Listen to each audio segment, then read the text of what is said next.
United Nations statistics indicate that there are over 650 million persons with disabilities in the world, 5.6 million of whom are in Uganda. Persons with disabilities, commonly referred to as PWDs, are of mainly those categories like persons with physical disabilities, the deaf, the blind and the deaf-blind, albinos, and little persons.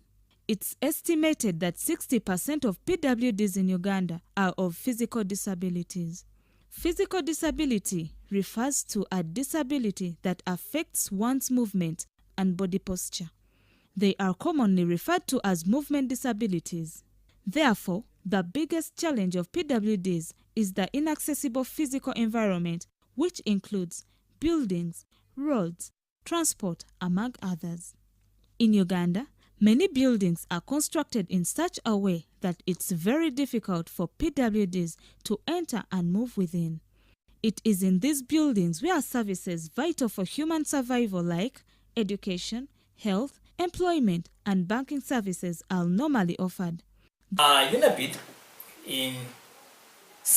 for some years is known to be the leading non-government organization in advocating for the accessibility issues of persons with disabilities. It's among our major programs UNAPID we do, which I've done for close to 8 years, whereby we take a lead in advocating for the accessibility rights and needs of persons with disabilities. Why do we do this? It's because if you look at all categories of disabilities in the country, it's mostly persons with physical disabilities who are most affected by an accessible environment. So to empower me as a part of the physical disability, you need to ensure that even the environment where I move in, I operate in, is really accessible to me, that I'm able to do whatever I'm supposed to do, like any other person around. So because of that, UNAPID took a center stage among other DPOs, even among us sports organizations, to lead the advocacy campaigns, to advocate, to lobby, to influence, to ensure that persons with disabilities can be in a very accessible environment. When you do advocacy, you need to be very creative. You need to change the trend. You need to change the strategy. You need to find other ways of reaching other people. UNAPID this year, I'm talking about 2015, we thought about something very unique, something very different which can change the lives of people. What is this? In February 2015, UNAPID with our partners, this DHA from Denmark, who have been our funding partners for some time. We thought of an idea of how can you pretest the standards in a different way. Pretesting it means that how can you put the standards in a very practical way. UNAPID don't construct facilities. We don't construct buildings. We advocate. But this time we decided to go into some bit of construction to show people that how can you use these standards we're talking about each and every day in a very cost-effective way, by practice. In our advocacy efforts, we realize that people are taking us that Apollo, UNAPID are done out of work in advocating for accessibility, but constructing a civil facility is very expensive. It's very costly. For us, don't go by that perception. For us, we believe that constructing an accessible facility is as cheap as constructing any other building. But how do you prove that? That's why I thought about this idea.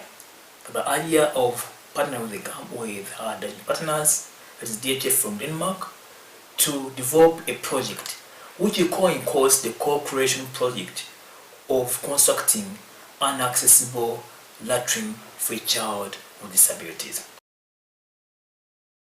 The goal of the project is to increase the level of enrollment and retention of CWDs in schools, with a special emphasis at Kyambogo Primary School as a model inclusive school in Kampala.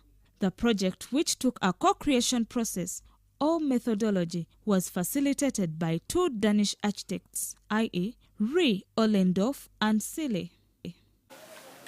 I'm here in Uganda, Kampala, because I was here almost 8 years ago. DHF, that's a Danish organization in Denmark, they work together with UNAPID, the Ugandan organization for people with physical disabilities. They asked me to come here 8 years ago to make an accessibility standard for Uganda. And that was the first accessibility standard in all Africa. Already at that time, when I worked for UNAPID, we talked about that only 5% of the children with disabilities in Uganda goes to school. And one of the reasons why they don't go to school is because the latrines are not accessible. The latrines that are on the schools, you have to squat, and there's no seats, and there are no handles to support the children. So since that time, I've been thinking about this project and have been in contact with APRO, that's in UNAPID, and when I started my own company, I contacted APRO again and DHF in Denmark and asked them if it could be an idea to make this project now. And I've been working with Sille, Bjørn, that is my very good friend, and she's a specialist in designing processes, and we have worked together in some of the projects I've been doing in hospitals about wayfinding. And I asked her if she would join me to go here, because then we could make a co-creating design process together with me as a specialist in accessibility and her as a specialist in design processes. And we talked to DHF and we made an application for the money to go here. And we decided that it could be a good idea to bring 6 Danish students with specialties in architecture, design and engineering, and bring them together with some Ugandan students with specialists in architecture, design and engineering, and some social work. And we would like to have some people from UNAPID too, or some members, also 6, so they could work together. And we think that is a very, very important part of the project, because they teach each other, they have different knowledge, different culture, and by bringing them together, we think and we believe that you will make better design instead of me just coming here as an expert. So they will help us to make good designs, but also they will teach each other, and I'm teaching them about accessibility because a lot of them don't know about it. So it's I think the goal is to make an accessible latrine, but also to teach the students in Uganda and the students in Denmark by this co-creation project.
Hello, my name is Sille Bjørn. I come from Denmark.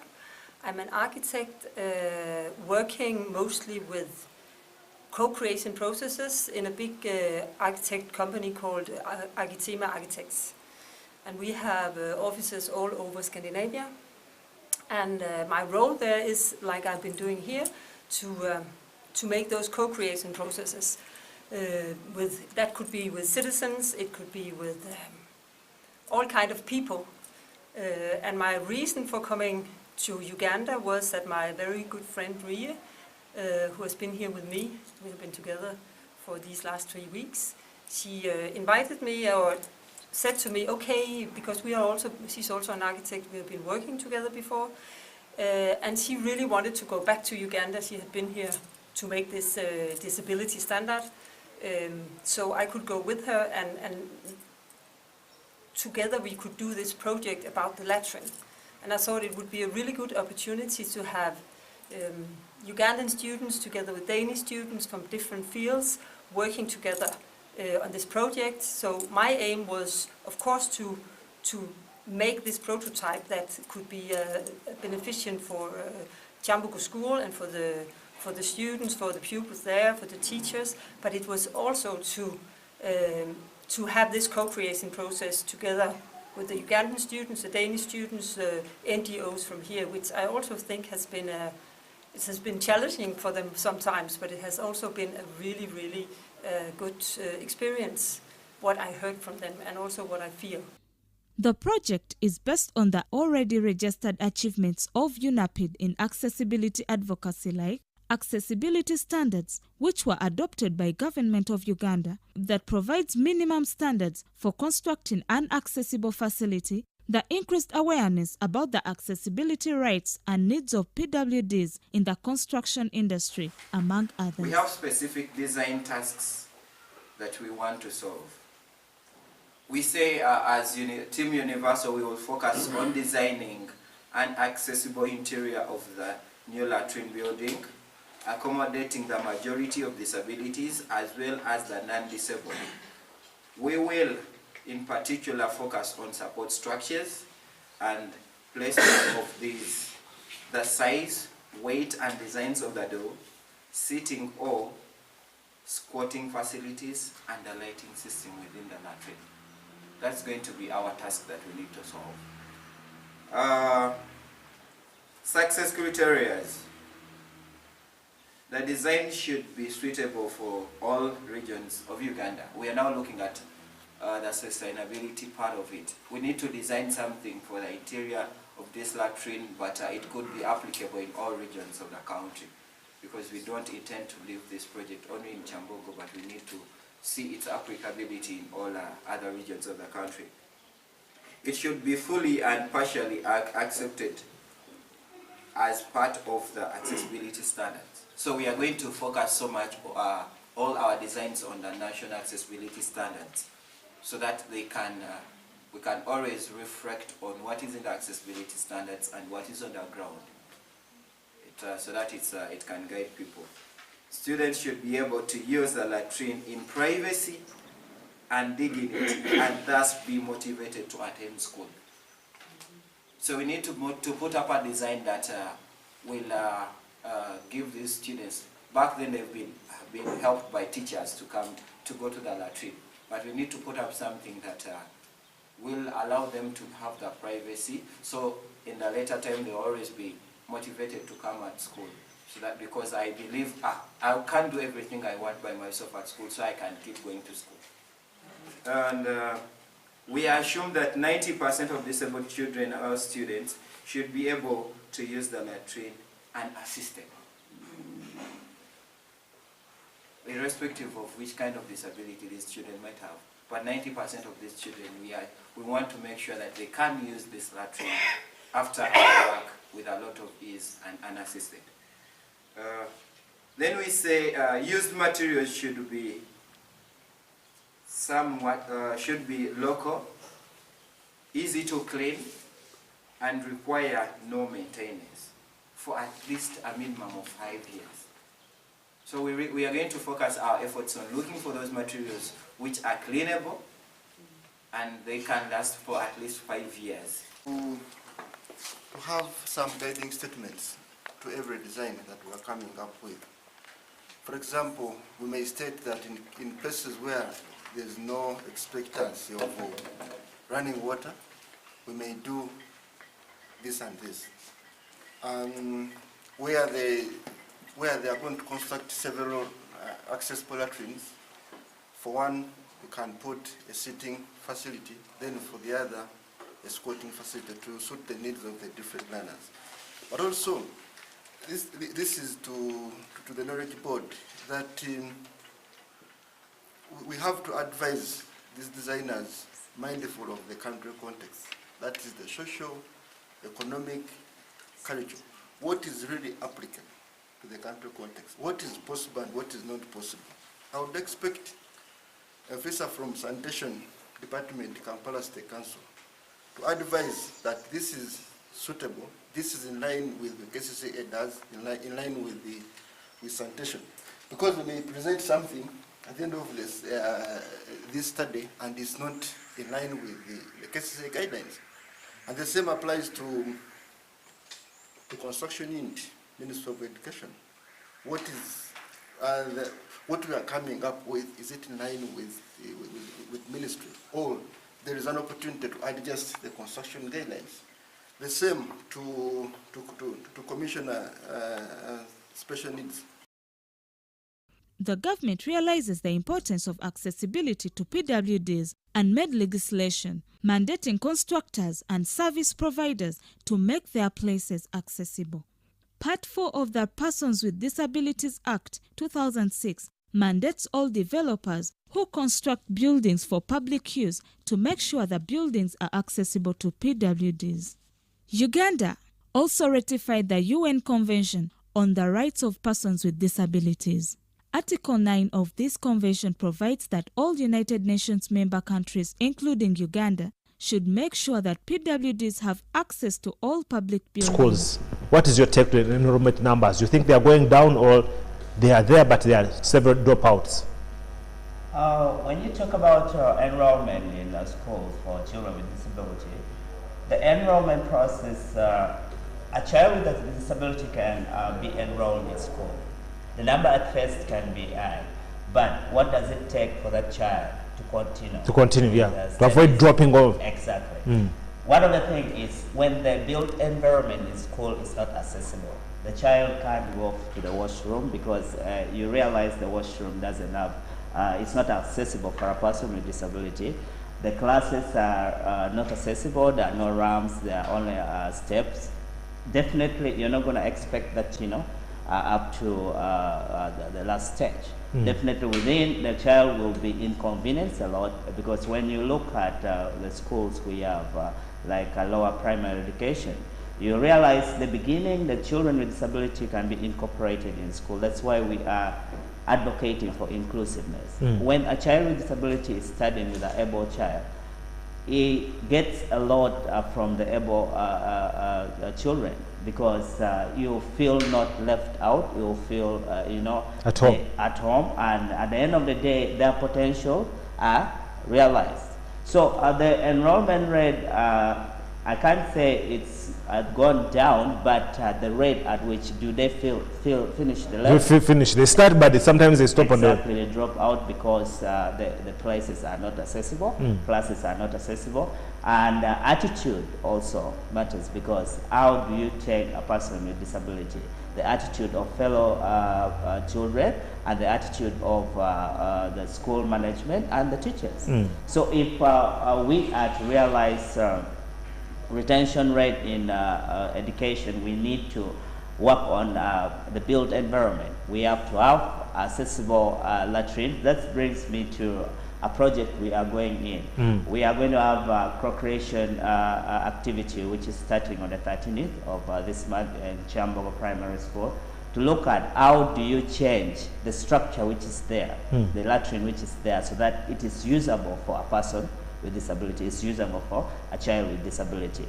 So that when a child is enrolled, a child is retained and finish the stage in education. So it's very important. It's going to be a practical activity where we look at how do you make this structure which is already in place but is inaccessible to a child with disability. How do we change, how do we make it, the doors, the measurements and all that, so that a child with disability can comfortably use the facility. In 2013, the government through the parliament passed the Building Control Act, which regulates all the construction industry in Uganda, and this act recognizes the accessibility standards as a key tool to be used in constructing accessible buildings.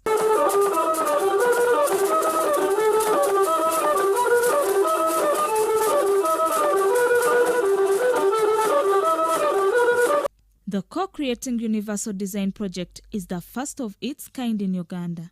Its aim is to develop and test prototypes of universal latrine for all children, including those with disabilities, at Kyambogo Primary School in Kampala City of Uganda. The 2.5-week workshop was held at Arch Apartments in Ntinda, Kampala, from the 12th to the 31st July 2015, to combine ideas on how to come up with practical prototypes of an accessible pit latrine for children with disabilities. Participants were drawn from Uganda and Denmark, who included engineering and architectural students and professions in disability and development from both government and NGO sector.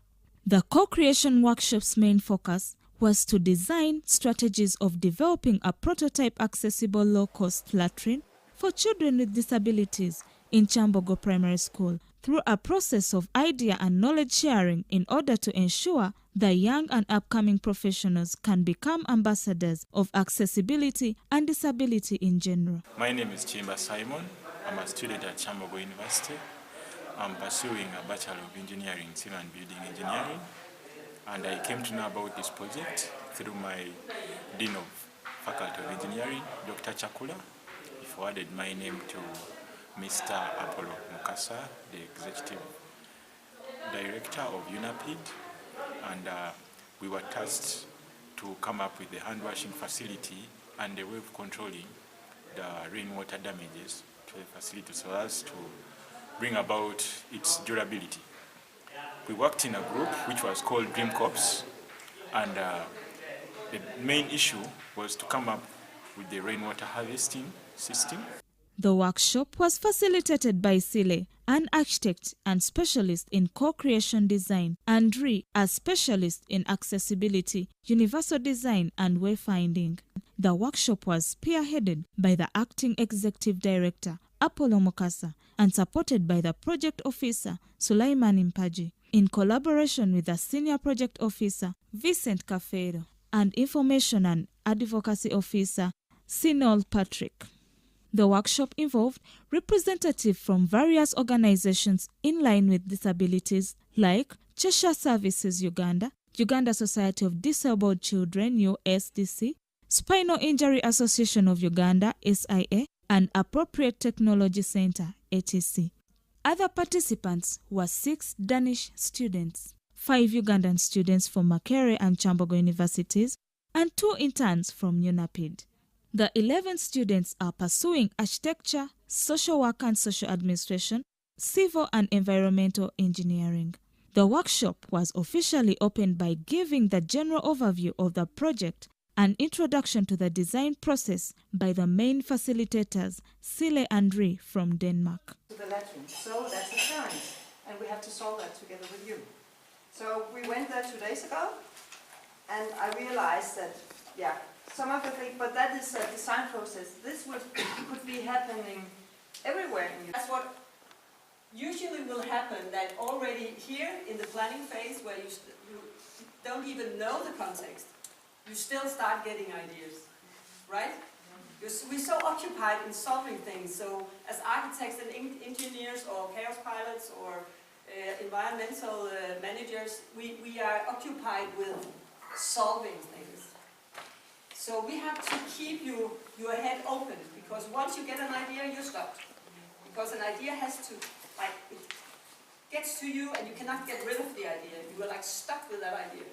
And we need to help you to stay open-minded, to ask questions, to explore before you start getting ideas.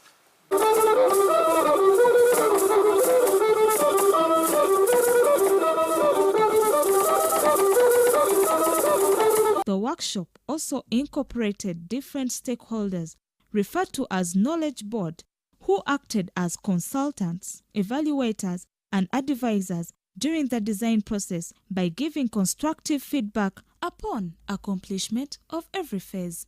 The Knowledge Board included Makerere University Architecture Professor Dr. Alan Birabi, UNAPID Chairman Arthur Blake Sr., a parents representative Edin Tabazi, KCCS Sanitation Engineer Joel Kajina Mwesije, Chairperson PTA of Kyambogo Primary School Ben Enjiku, Joseph Matovu from Ministry of Education and Sports Construction Management Unit, Ministry of Education and Sports Assistant Commissioner, Inclusive and Non-Formal Education, Mr. Onen Negris, and Mokasa Apollo, Acting Executive Director of UNAPID.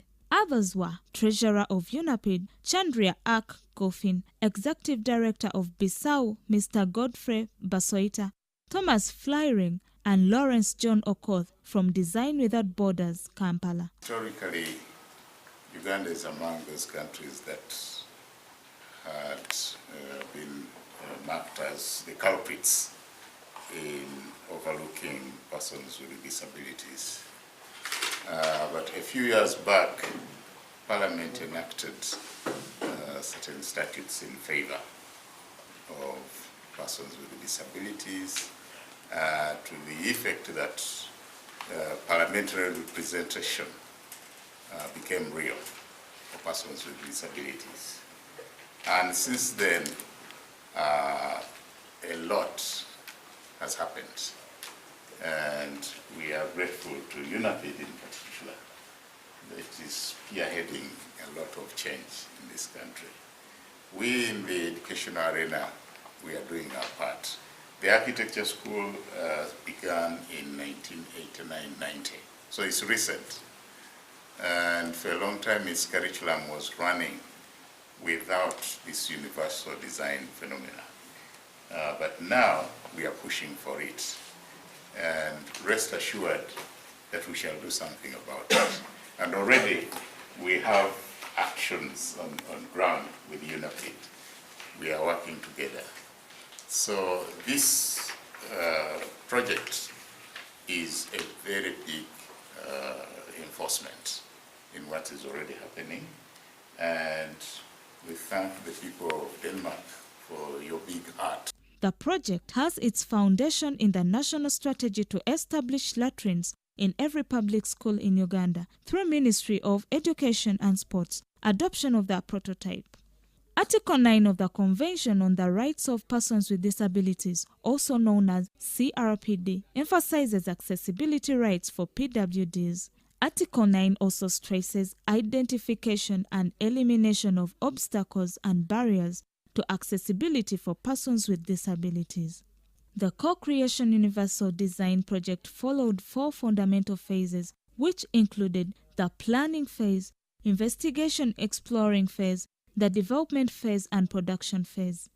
The planning phase mainly included target group screening, process design, and communication of the process. The investigation exploring phase involved mapping and analysis of the context, definition of the needs and frames, and structuring of the tasks. The development phase involved idea generation from idea to reality, test and qualification. The last item was the production phase, which included inclusive evaluations, anchoring of the project, and communication of presentation. Internal latrine. At the beginning, when we came to Kyambogo School, we saw that the old latrine was not very accessible. The ramps they might have been fine at one point, but erosion had made sure that there was such a gap from the ground to the start of the ramp, which Mark quickly noticed. Mark is a wheelchair user, so we had him try out everything, from the doors to the handles, to the ramps, to the turning diameters. And the problem is that about 5% of disabled children in Uganda attend school, mainly because there's no accessible latrines at the schools. So we want to make the internal latrine as accessible for everyone as possible, but with especially focusing on wheelchair users, crawling students, and students using crutches. We went to Kyambogo Primary School, where 100% of the student populace is disabled. Yeah, ladies and gentlemen, the target group were children with physical disability who are wheelchair users and children who are visually impaired. And after making interviews with the children from the school, it was possible to make personas from this. And we discovered that children who are physically disabled with a wheelchair, they need a clear pathway to be able to move to the latrine. They do not like two steps which are too high, and they have strong arms. In the process, they can wheel themselves to the latrine. And children who are visually impaired, we discovered that they need mobility orientation at a new place, that they can know about the new place. And they need contrasts in form of color, that they can be able to separate things. They are good at remembering how the pathway are and actually recognizing them. And they can see different colors and texture. So that was the target group for our assignment. That's Kyambogo Primary. From there, our observation was to look at the sanitation. That was our field of the area, the problem area that we had in our team. So we were looking at the sanitation. Then from there, we narrowed it down to hygiene. Then we were looking at how we can make it attractive and understandable for the children in Uganda to develop their hygiene, good hygiene practices.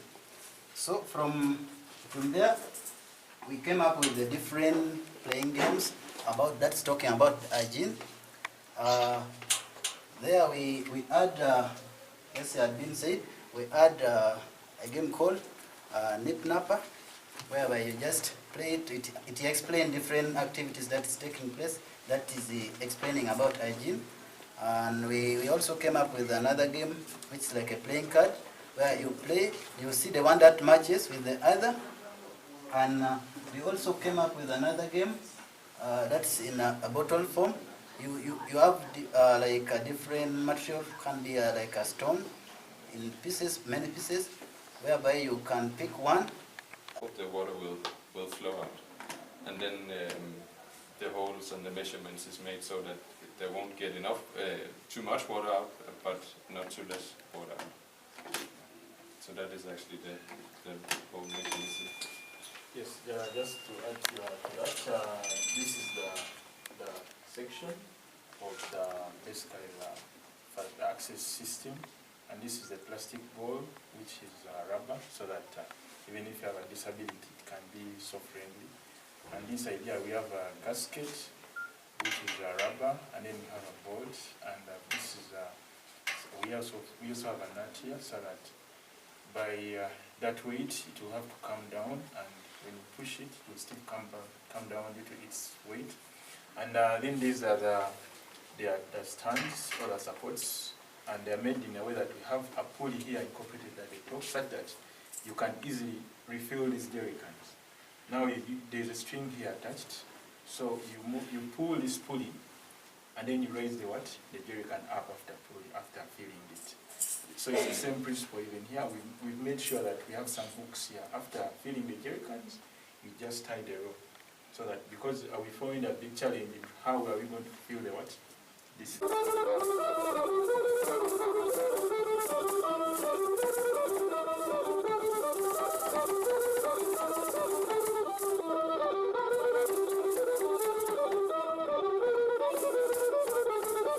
The design process also included some fieldwork or trips to different places to compare the existing state of accessible latrine, views of children, teachers and other stakeholders concerned. They were impressed by Kampala School for the Physically Handicapped as an example of the school as one of the schools that admit children with physical disabilities and proof that they can attain education on equal terms as everyone else. In the exploring phase, they carried out assessment about the challenges faced by children at the school in accessing some of the facilities. They put more emphasis on children with disabilities. During their assessment, they used knowledge mapping and research strategy as methods that guided them in preparing for the second visit to the school and also in data collection while in the school. The research was a plan for how each team would collect the needed knowledge, which would be used to design practical prototypes of latrines usable for CWDs. This plan contained an overview of which types of research needed to be done, who needs to be interviewed, who is responsible for what in the team, and lastly, a time schedule of what needed to be achieved.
The different teams later reflected on the trip, which enabled them in developing new ideas on how to develop a prototype in Kyambogo Primary School that could be replicated in other schools in Uganda.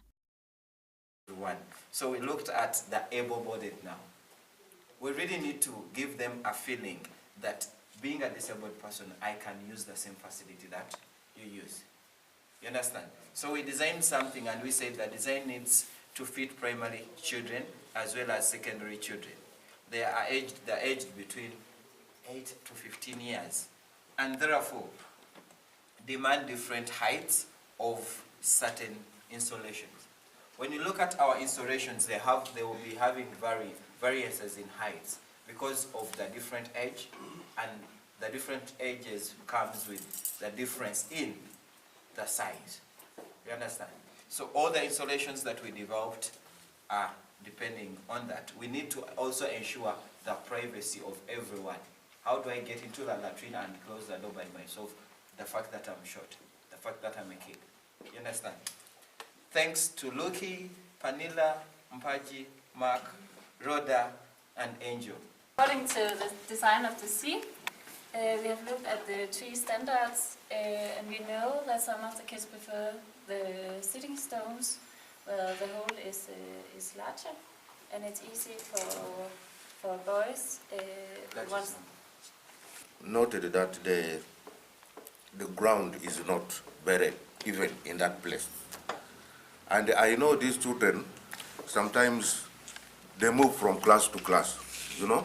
The following year they will be in another class. The other time they may be in another class. So how are we going to have these children to have, you are talking about the pathway. What are we going to do? Because if there is a pathway, I feel it will be connected to all the classrooms, which is another challenge for us. And then you are talking of teachers, that this latrine is going to be used by children, not teachers. I'm just wondering, one day, if a teacher on a wheelchair is deployed in that school, where does he go? Later, the team presented their designed models of prototype seats and other environmental samples to the knowledge board for the final feedback before application to the already constructed latrine structure at Kyambogo Primary School. In your research, it's impressive work. But then I want to mention, I want to get to the ideas very fast. I think since it's going to be a prototype for different parts of, to be used in different parts of the country, I think your materials palette should be really diverse. I mean, since it's a design project, you have the opportunity to look at all types of materials. Don't focus on maybe using concrete only, and look at bamboo, look at, all those all those different kinds of materials. And in that process, you also have to consider the surfaces that are required for the different disabilities, and texture for those surfaces. Then you mentioned something about the lighting, and you mentioned that the existing conditions, it's a dark room, it's dark. I think, as an idea, you should try considering light as a design, as a guiding element for the users. As you move in, it's light guiding this person to the different parts of the toilet. And maybe also when choosing materials and all these things that can have a lot to do with cost, maybe also make a priority list of like, these are things that must be there and these are things that would help and all that, because sometimes there's funding but not enough to implement everything. So what are the musts and what are the would nice to have in a way? Yes? I want to thank the team for the good work, because I feel that they have taken care of the requirements and needs that are for an accessible toilet. Things like a wide door, things like materials which are not slippery, things like a toilet seat, and they are recommending a slightly softer kind of material, because most of the people who are using wheelchairs have their muscles wasted. So for a bit of comfortability, and of course then they are talking about the footrest, as someone is seated on the toilet seat, the legs are not just hanging. All those aspects, I think, I want to appreciate. They have gone a step quite further to think of so many different things for the comfort of the user. However, I have a bit of concern. What kind of materials are they going to use for the soft seat? Because in a natural way. And then my other concern is, how are they going to take care of the dimensions? Because the users are not of the same height, the same size, and then so that it is universal. It is going to be used universally. I have questions in as far as that. However, I think it's a very good job. I would wish to recommend one particular aspect, that in your design, anyway, you are inside designers, but I think even the people who are going to design outside, they should ensure that they illustrate, they put diagrams and even wordings explaining how this thing is supposed to be used, because many of our members in the communities have not seen this before, cannot use it. So if, for instance, you draw up an illustration of where the wheelchair is supposed to park your wheelchair here, and it's an inscription, so that the guy just goes, oh, hold on here to get to the seat, something like that. All those instructions, so that the user is able to clearly know what to do when he is inside. The teams got final feedback on formulation of final products and analysis of target groups. The first positive element, you have many very concrete and good observations about the latrine. You are now turning into an accessibility expert. You're on your way. Thank you. And about, I have a question, how can you solve the problem about the door size? And the material lasting, you talked about, it should last for 5 years. I think it seems very short. It should last longer. 5 years here is very short. And the door should not open to the inside. That's something Apollo started talking about. There's a reason why it's opening up outside. It's because of the turning radius inside. Because if you use the door opening, it will use the turning. So never inside, always outside. Yeah. I suggest that you should focus on people with physical disabilities, because blind people and mental disabled can use a normal standard latrine. And we don't have time. Of course, it could be very nice if we could focus on these people too. They are important too, and we're talking about universal design. But I think for this project, where we have a very short time, you should focus on that. I hope you agree on that.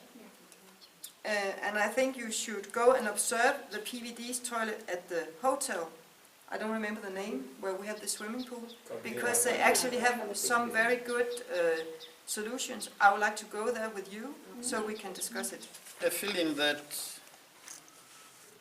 the idea of portable ramps is a bit, may not be very practicable at the moment. I think we should be thinking about something which is practical, which can actually be used, which can be afforded by the users. Because we are talking about, you're saying people, the children with disabilities should be having their own portable ramps in order to use this. I don't think this one is practicable at the moment. That is my comment. The other one is about the statistics you used. You said you are expecting an increase of 15% in the number of children with disabilities in the next so many years. Well, I really got a little bit disturbed with this statistics. I don't know whether it is scientific or I don't know where you got that statistics from. Presence of water, or there are very scarce resources, something like that. I think it would help, so that you start to apply, you start to look for solutions that can be applied in places that are not just, the school where you're working. You might have to rephrase the design task. I think it's a bit confusing. How to turn damages from stormwater into a reliable water source for washing hands. It's a bit confusing. How would you turn the damages? There's something there that's off.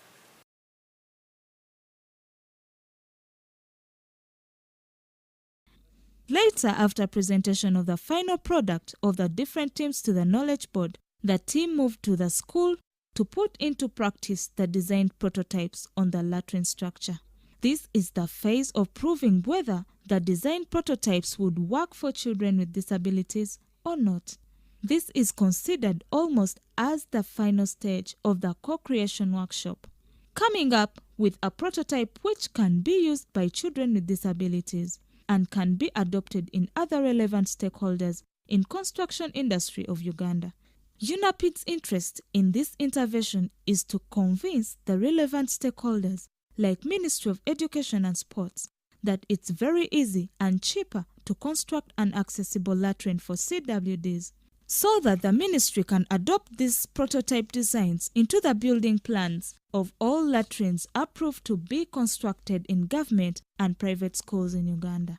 The main outcome of such latrines in schools will be increased enrollment and retention of CWDs in schools as a strategy of supplementing on government program of inclusive education. The 2.5 weeks workshop was therefore summarized by several remarks by key facilitators. At the closing ceremony, UNAPID Chairman Arthur Blick Sr. appreciated all members for the efforts they had put in, most especially Sile and Ree.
82 people with disabilities. That's a very good record because most schools you find 1, you find 2, 3. So that when you build a good toilet like this for just 1 or 2 people, it doesn't really make a big impact or sense. But I'm happy that we have so many in the school. And as you say, that it's a universal toilet which should be used with by the other people as well. Since I'm a wheelchair user and I was among Team Universal to come up with this, so far what I experienced was good. The measurements were good and the usage of this, because everything which was done was being tested on me as a wheelchair user. So whichever idea you see there was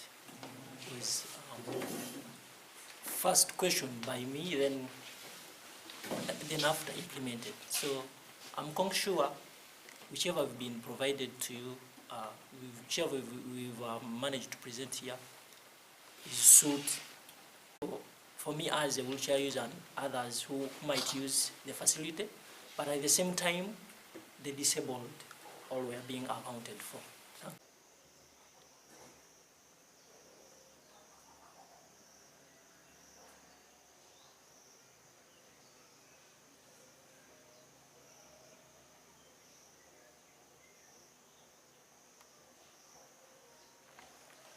Ever since February, we've been moving along with you to make this project a success.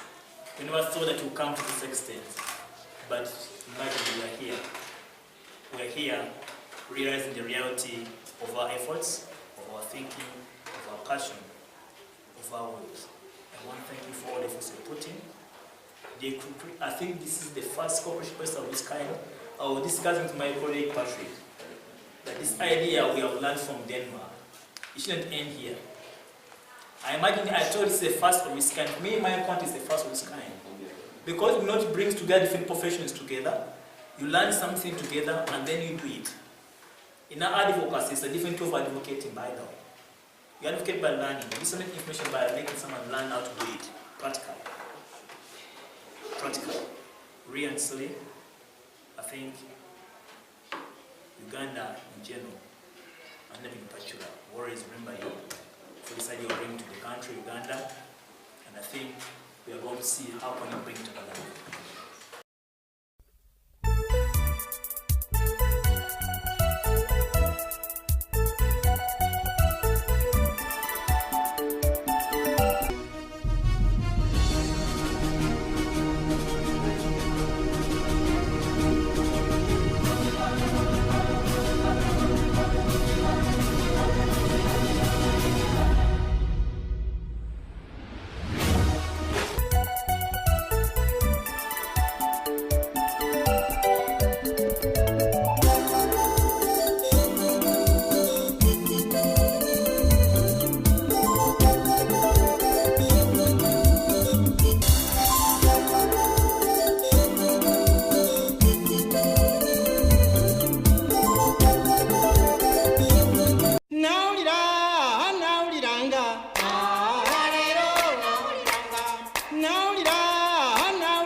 You know, I think I should just stop calling them songs and start calling them experiences, because that's what I do.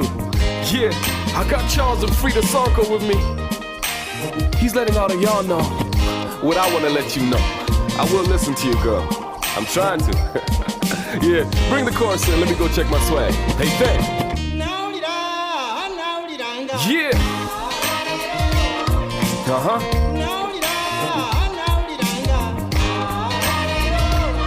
Listen. Uh-huh. Listen. Yeah. Yeah. Uh-huh. I will listen to what you get across. You can call it bridging, I'll help you get across. I am on a mission, might need to get across. You're an angel, a vision, so thanks to your boss. Yes, you're a vision, I wanna read you more. Monitor your decisions, you a star. Do you feel a buzz when I say you over par? Chi no chika, siri na mputu. nagende wakoja era mukwano nkugambye tukitya. This is food for thought era oli mu